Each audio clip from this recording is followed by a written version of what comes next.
Hello and welcome to One to Grow On, a show where we dig into questions about agriculture and try to understand how food production impacts us and our world. My name is Hallie Casey and I studied and currently work in agriculture. And I'm Chris Casey, Hallie's dad. Each episode we pick a topic in agriculture or food production that confuses a lot of people and get Hallie to explain it to us. And this week we are focusing on turfgrass with Vikram Baliga. Yeah, welcome to the show, Vikram. So Vikram is the greenhouse manager up at Texas Tech University, which is just north of us here in Texas. My brother went to Texas Tech. Oh, cool. It's a great school. I've really enjoyed it up here. I guess I have to say that. Right. Being employed and all. Yeah.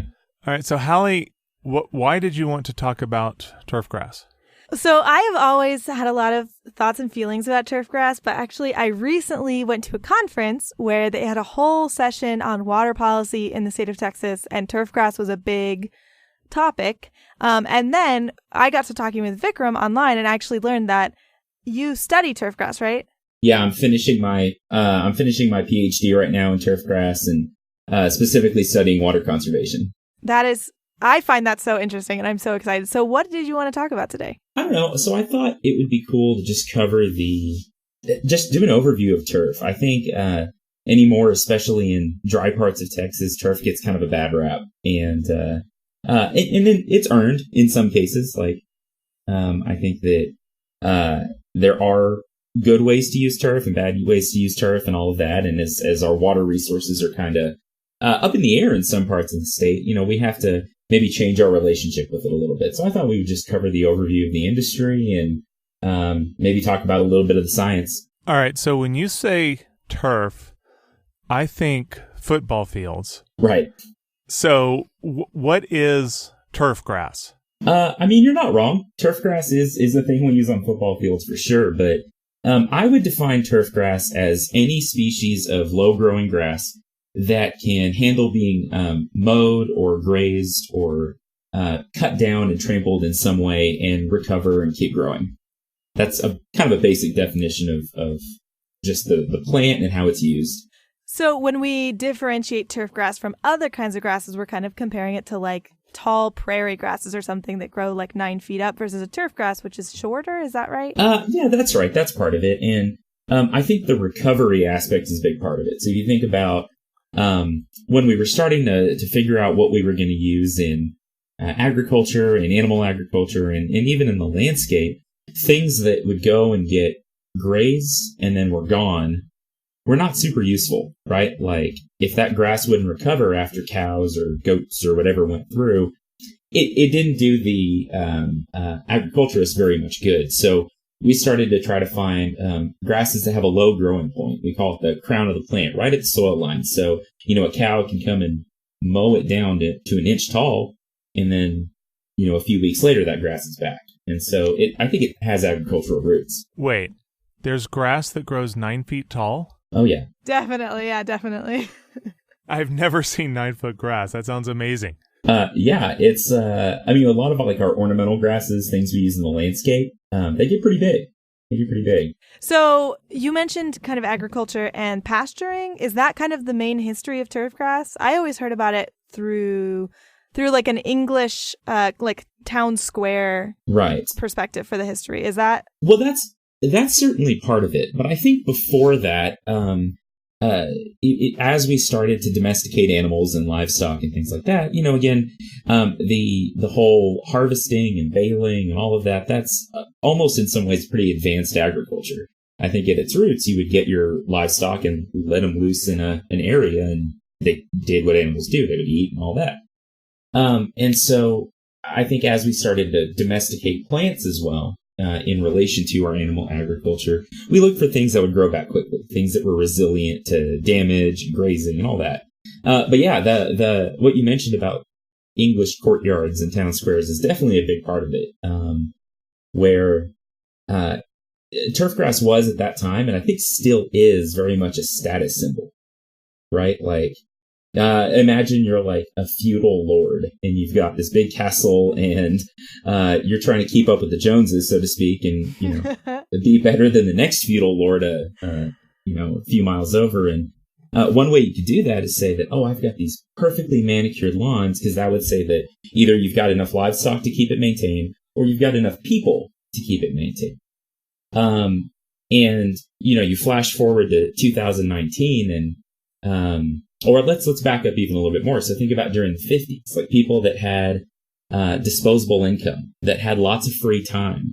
They could go out and maintain a landscape. They could go out and maintain their lawn. So, the 1950s TV shows where someone's pushing a lawnmower, well, that guy has time to go do it. He's not working 3 jobs or whatever. So,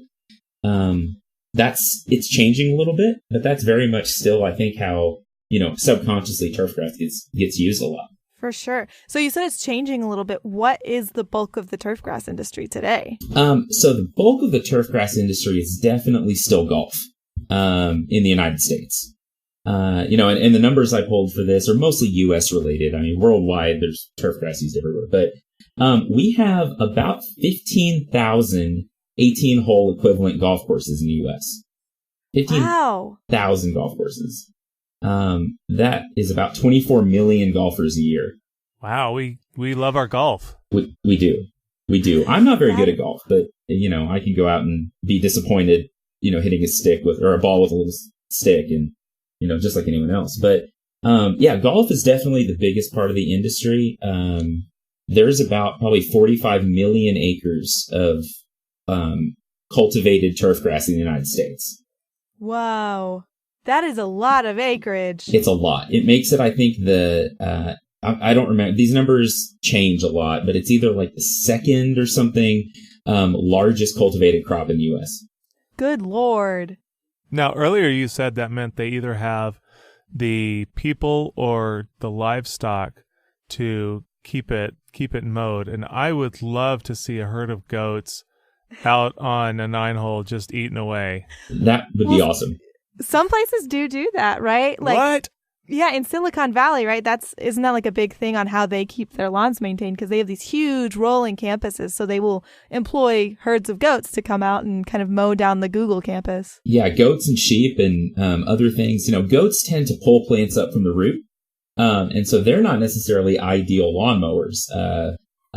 Cows, though, clip it off the ground. I hope I'm not saying that backwards. One of them pulls it up, the other one clips it off. So, although, the thought of giant herds of cows, roaming a Google campus is pretty awesome. That's a good mental picture for me. That's very good. But so golf courses are still about, I would say, a little bit less than 50% of the turfgrass industry. Total with value added and all of that, about $50 billion a year. Just in golf courses. Good Lord. Yeah, that's a lot. But, the golf industry employs almost 500,000 people. And so it's kind of a big deal. Moral judgments on golf and the use of that land aside, it's a big industry. It's something we do a lot of. Yeah. Whenever golf comes up, because it actually does come up when we discuss agriculture and water use a lot because of this, I feel like the big elephant in the room with golf and turf more generally is classism and like how turf is used throughout like the different like socioeconomic strata in America particularly. And I don't really know if we have time to go into that here in this episode, but it's definitely something that's so interesting to think about. Well, sure. And I think it's worth touching on. I mean, I think that, again, it's that socioeconomic status symbol, right? Like today, I shouldn't say this probably on the air because I'm a turf PhD student, but my lawn looks like garbage, like hot garbage. Yeah. And, but I know that, it goes dormant during this. We have a lot of Bermuda grass up here in West Texas, which is super tough. And I know as soon as it rains this fall, it'll come back and it'll be fine. But I have friends that spend hours and hours and hours mowing and watering and fertilizing and all those things because they enjoy it. They like it. But there is some, I think there is some aspect to what you're talking about of I can afford to go play golf or spend 6 hours on a Tuesday on a golf course. So, yeah, I mean, there's definitely some of that. I have never understood the mentality of enjoying lawn care, I must admit. Or gardening. Sorry, Hallie. It's very joy-bringing to me personally. So I ran a landscape company for a couple of years, a couple of careers ago. And, we did design and build and install work, but we also did a lot of maintenance. And so I don't mind pushing a lawnmower, right? I can kind of turn my brain off and walk in a straightish line, and be passable. What I hate is running a weed eater. Like, that's my least favorite thing in the world. It's terrible. And mine's just electric, but of course the electric one's not as powerful as the gas-powered one, so it takes that much longer to just sit there and cut it all down.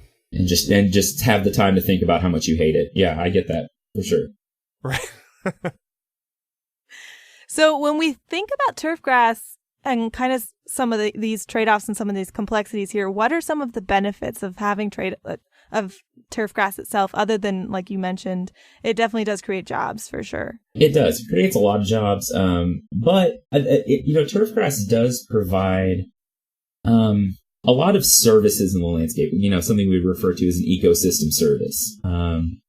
So things like pollution management, as weird as that is to think about on something that's very highly managed, you think about a lot of plants with a lot of leaf blades. They're pretty good at actually scrubbing carbon out of the atmosphere and pollutants and carbon monoxide and all that. It helps with erosion control. It helps with cooling. I read a study probably a couple years ago saying that 1,000 square feet of turfgrass. I'm trying to differentiate. I use those interchangeably, but I think today we typically talk about turf as like synthetic, astroturf or whatever. Turfgrass, like a plant. I think 1,000 square feet is about as much cooling as a 1-ton AC unit. Wow. So planting it around what a 1-ton AC unit would look like. Well, so an average house, for example, has like a 3 to 5 ton AC unit. That's the amount of air that it moves. Oh, okay. I see.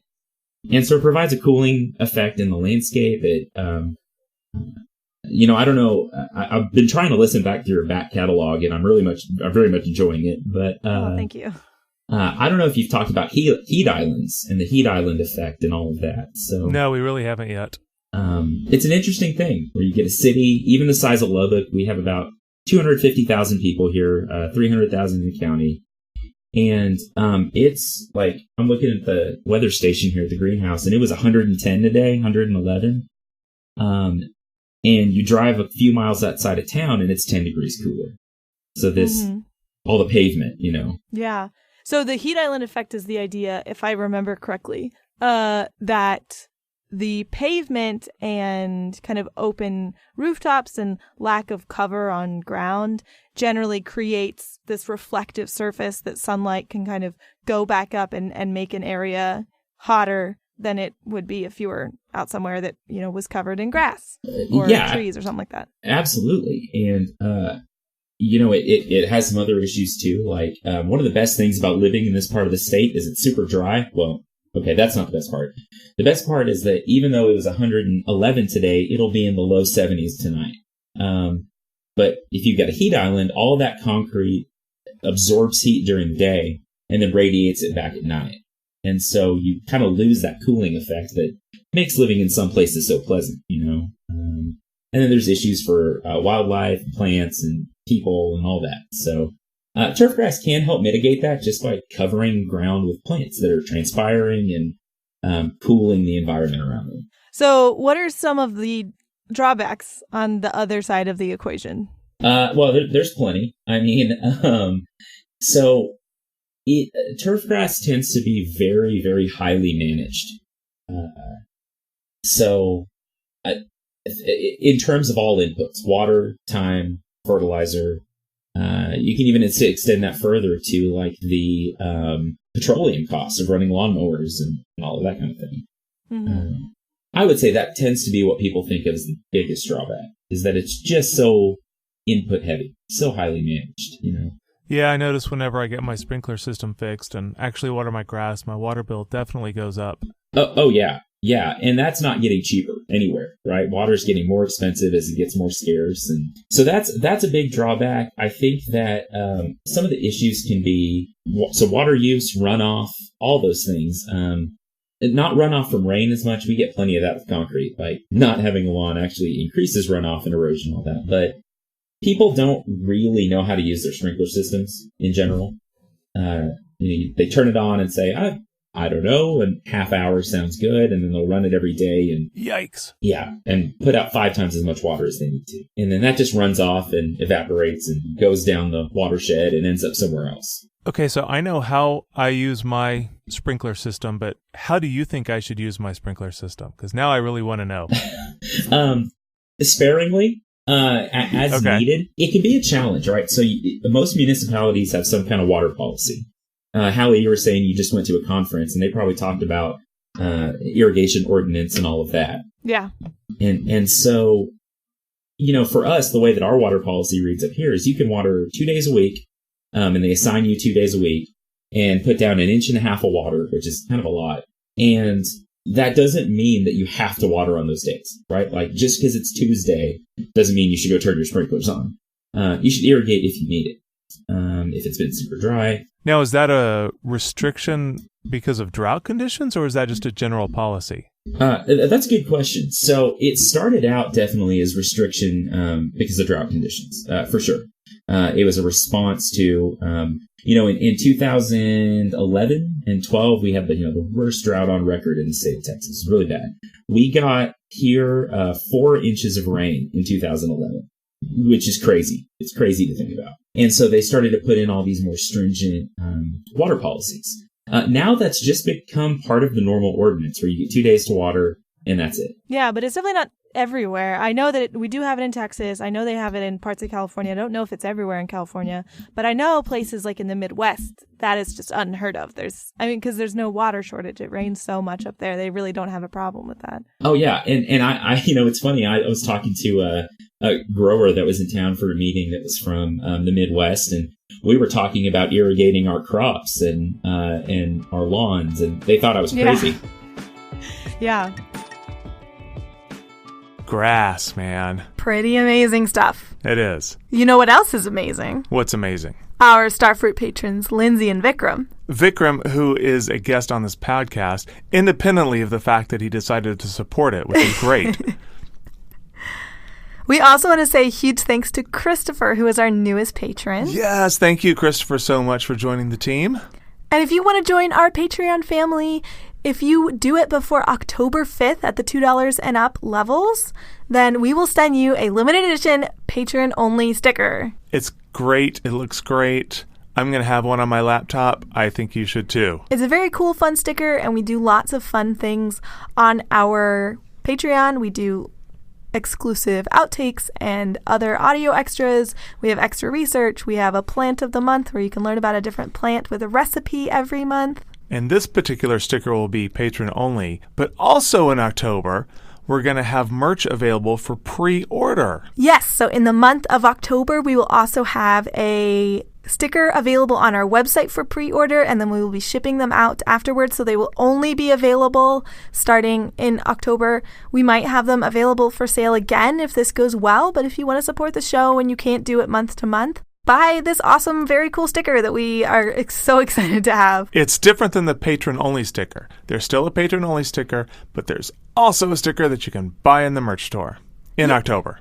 Absolutely. We are so excited to be at this new and exciting stage of our show where we have real physical things that represent our show and the hard work that we've been doing over the almost last year.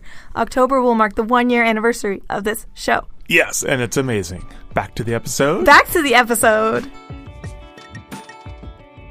So I guess thinking about that from an agriculture standpoint, I don't know. At this conference, it was definitely a conference for growers. And so Turfgrass was kind of getting beat up on. So here in Texas, for those listeners who might not kind of know our situation, while we do have rivers and surface water, most of our irrigation comes from groundwater, from aquifers, and they are not recharging at a pace that is really going to keep up with our continued use over the next 10 years, 20 years. And at this conference that I was at, a lot of people were talking about turfgrass and municipal use of water as the biggest culprit and the biggest problem. So I wonder kind of what, as someone who knows a lot more about the turfgrass industry and its relationship with the rest of the ag industry, what some of your response to that would be, and kind of the opinion of the turfgrass industry more generally when they are faced with criticisms like that. That's a great question. And it's funny because up here where I live, this is cotton country. So you look out, you step out your front door and you see cotton. That's not really true anymore, but you get outside of town, there's cotton fields as far as you can see. And there was an article in the newspaper a few years ago they called Water Wars. And they were talking about what you're talking about, that like the farmers were saying, we're wasting water in the city. And the city people were saying, no, you're pouring so much water on your cotton and your other crops that there's not going to be any left. And so it's interesting seeing this dynamic in an agricultural state like Texas, where it is such a big deal. Yeah. I think that it's a tough question. I think turfgrass is probably not totally going anywhere, right? The industry's so big, it's not just going to stop. But I think we have to respond, right? Like we have to come up with some way to say, all right, especially in Texas and the desert Southwest, we've got to figure out what we can do to make this more sustainable, more manageable. So part of my research for my PhD, we're doing a couple of different studies. So we're doing a drought study in the field, and they sell all these different products that are like, spray this on your front yard and use half the water, and they market it that way. There's a bunch of them. Oh, wow. They're, wetting agents, soil penetrants, surfactants, those kinds of things. And so that was part of my research, just to see if they actually did what they said. And yeah, kind of a mixed bag, like you would expect. But we also did a study to evaluate people's, attitudes towards conservation. So we surveyed some 300 households up here in this area, and we're looking at what management practices are they using? What would they do in certain circumstances, like if it rained or if it was windy or et cetera, just to kind of see, what do we think about our landscape in an agricultural community? And it's interesting because people were, in general, fairly conservation-minded, which is encouraging to me as a water guy, right? I think the industry is starting to head that way in a lot of ways. You see things like fairways and roughs on golf courses going to more native grasses and unmanaged turfs. That's great. And so that would decrease water use. Yeah, by a lot. And I think some golfers don't like that as much as others, but the golf courses are saying, we're spending incredible amounts of money and water and resources. And so if they can, water the greens and the fairways a little bit and the tee boxes, but kind of leave the rest of it unmanaged or lightly managed, that's a huge water savings. And I think that the fact that some of these products are even out there, some of the things that we're looking at, that's the ethos that these companies are going with, that use this and save water. I think that's encouraging whether it works or not, if that makes sense. Yeah, no, I think it does, for sure. And I feel like I am a little bit out of touch with people's opinions of native plants and native plantings and decreasing water use in landscaping and stuff like that. But it seems to me, I agree that it's kind of going in that direction. I don't know. It was so interesting listening to these farmers talk about their opinion of the city folks, because for a farmer, you have a very razor thin margin. So I think in a lot of ways they were talking about home use as opposed to something like a business, like a golf course. Because if you're a farmer, you have this razor thin margin, and so if you can cut down slightly on your water use, you're going to do it. And they really think very strongly about how and when they use their water. And I feel like they, in some ways, they're competing with folks who are maybe not thinking as much about the impact and the value of this resource for this common resource that cities and farms have to use together. So yeah, I don't know. It's such a tricky thing because it feels like you can just get very antagonistic on either side of the conversation. Oh yeah, for sure. And I'm curious to hear y'all's thoughts on, I've talked a little bit about our climate up here, but you said you're out of touch with that a little bit. I'm out of touch, I think, with different parts of the state, and how they perceive, I think, some of these water issues and these turfgrass issues, because I've done most of my research here and most of my work here and all of that. So, y'all are in Austin, is that correct? Yeah, we are. So what's that like there? Do y'all have lawns? What do you do? Yeah, last year we were very spoiled with the amount of rain that we got. And this year we've had hardly any. And I can tell because my lawn is turning brown. And during the, week or week and a half here that it actually gets below freezing, the backflow prevention valve on my sprinkler system freezes. Right. And since it froze and cracked in a rain year, I haven't replaced it in a year and a half.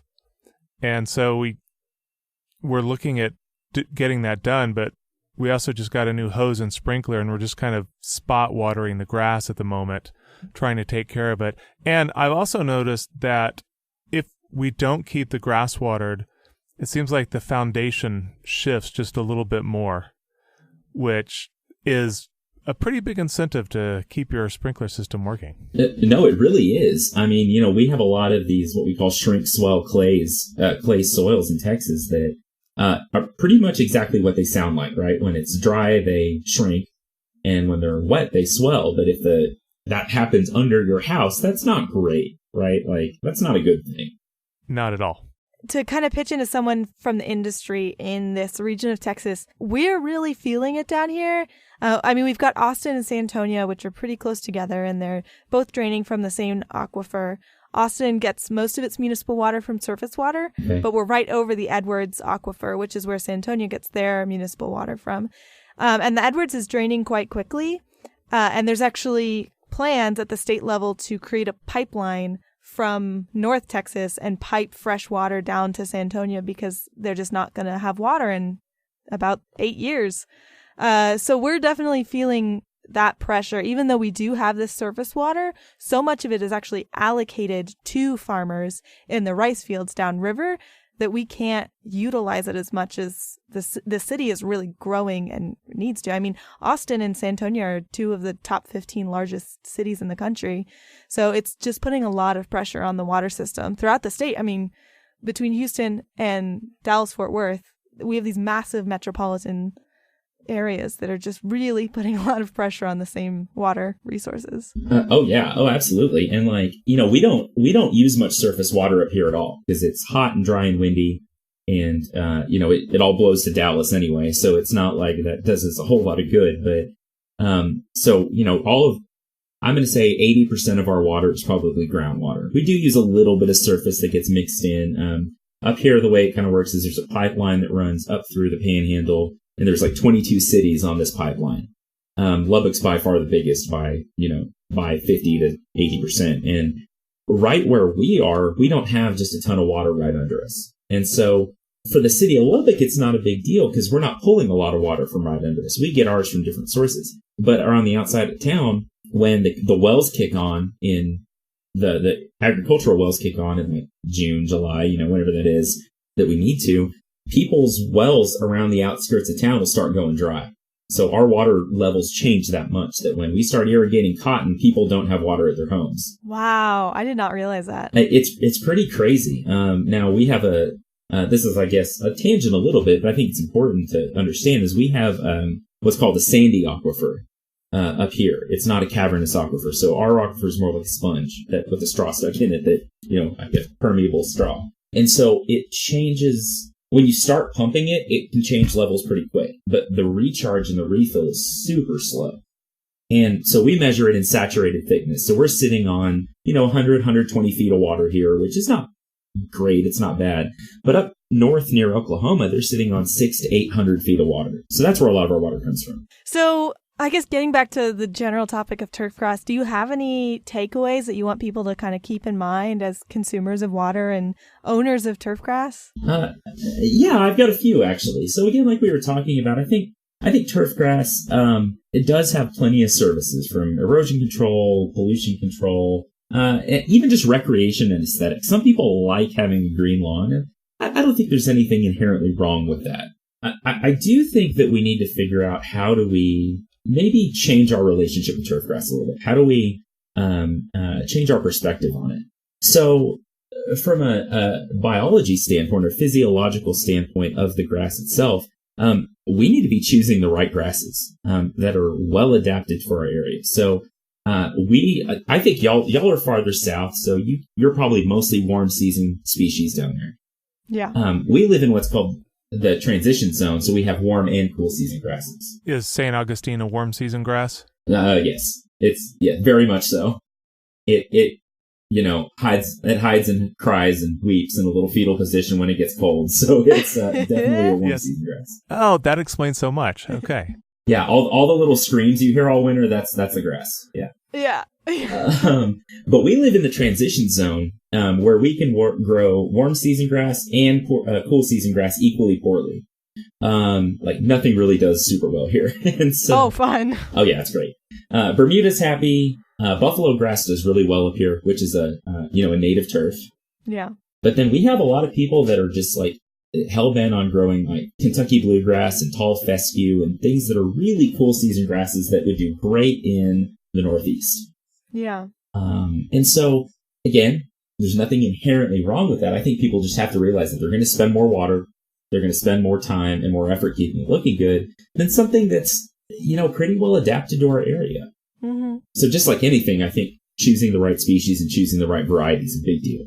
I think, there are some easy things we can do to make our turf grass more sustainable in the landscape. I think number one is use appropriate fertility practices. So here's a question. If and when you fertilize your lawn, how do you do it? What would I use to fertilize my lawn with even? I don't know. There you go. Great. Hallie's covering her eyes in shame because I have no idea. So you go to the orange or blue box store. Yeah, I think I once used something called Weed and Feed about 20 years ago at another house I used to live in. Okay. So the average homeowner, and they've done studies to actually kind of show this, goes and buys like 2 bags of fertilizer and puts one in the front yard and one in the backyard. And that's the fertility program, which is like many times as much as they Wow. need. Yeah. Yeah. Yeah, that's a lot. And that's, I say that a little bit tongue in cheek, but I was with Extension for 4 years. And one of the top questions I got was, why does my turf grass look weird? What's wrong with my grass and my trees? And one of the questions was, okay, what are you doing? Like, how are you fertilizing? So you need to know what's in the soil. Soil testing is a good thing. There's a lot of labs around the state that do it. A&M does it. There's probably local labs in most places. So fertilize just the right amount. If you fertilize too much, you're going to have that running off into our waterways, which causes a whole suite of problems. But if you under-fertilize, you're not going to have a healthy, dense turf grass, and it's going to increase erosion. It's going to increase the ground coverage. It's going to take more water. So you want a healthy grass. You just don't want to it's the difference between eating just the right amount and making yourself sick, right? Maybe I should have bought a condo. Just have someone else do it for you. That's right. There's something there. The older I get, the more like writing a check and making something go away sounds better. I think, one of my biggest pieces of advice is don't bag your clippings. Mulch your clippings. That is free nitrogen. That was something I was able to get on board with very early on, I must say. It's work for one thing. Yeah. Correct. But also, it can return like 25% of your nitrogen requirement back to your lawn. Those grass clippings are high nitrogen. They break down so quickly. And that's usually what we're putting in the lawns. Water correctly, use appropriate technology, make sure that it's putting out a big droplet that doesn't evaporate, use drip lines, you go out there with a hose and water by hand. All of that is more efficient than just popping on your sprinkler system and letting it run for, an undetermined amount of time. Mm-hmm. I think another thing is considering different styles of turf. I think most people don't want to go putt in their front yard. Sure. We want it mowed really low. We want a very tight species, a really dense species that's probably not native and probably not well adapted. And all of the stuff. Let your turf get a little bit taller. The taller the plant is, the more robust the root system tends to be. And so it's more drought tolerant. Often on it. So you're reducing your carbon footprint. You're not fertilizing as much because the plants can mine deeper for nutrients and those kinds of things. So I think between that and limiting the square footage of lawn you have in your landscape, 40% is a great rule of thumb of your landscaped square footage in your home, whatever that is. Make 40% or less of that turf grass and then put beds in with trees and flowers and vegetables and other things like that. Beds are great. Get you some wood chip mulch, please. Yes. Oh, yes, definitely. Organic mulch or bark mulch is great. Absolutely. And I think managing your expectations, especially in Texas, gosh, if your grass turns a little brown during the summer, it's okay. It's just going dormant. You get some rain, it'll come back. It's tough. That is true. That is true. Well, Vikram, thank you so much for joining us. We really appreciate it. Yeah, thanks for having me. It was a lot of fun. Yeah. Alrighty. Thanks for listening to this episode of One to Grow On. If you'd like to support the show, please rate and review us on iTunes or consider donating to our Patreon at patreon.com/onetogrowonpod. If you'd like to connect with us, find us on Twitter, Instagram, and Facebook at One to Grow On Pod. The show is hosted by me, Hallie Casey, and Chris Casey. It's produced by Catherine Arge and Hallie Casey. Our music is Something Elated by Broke for Free, and our show art is by Mariah Coley. Be sure to check out the next episode in 2 weeks. But until then, keep on growing. Bye, everybody.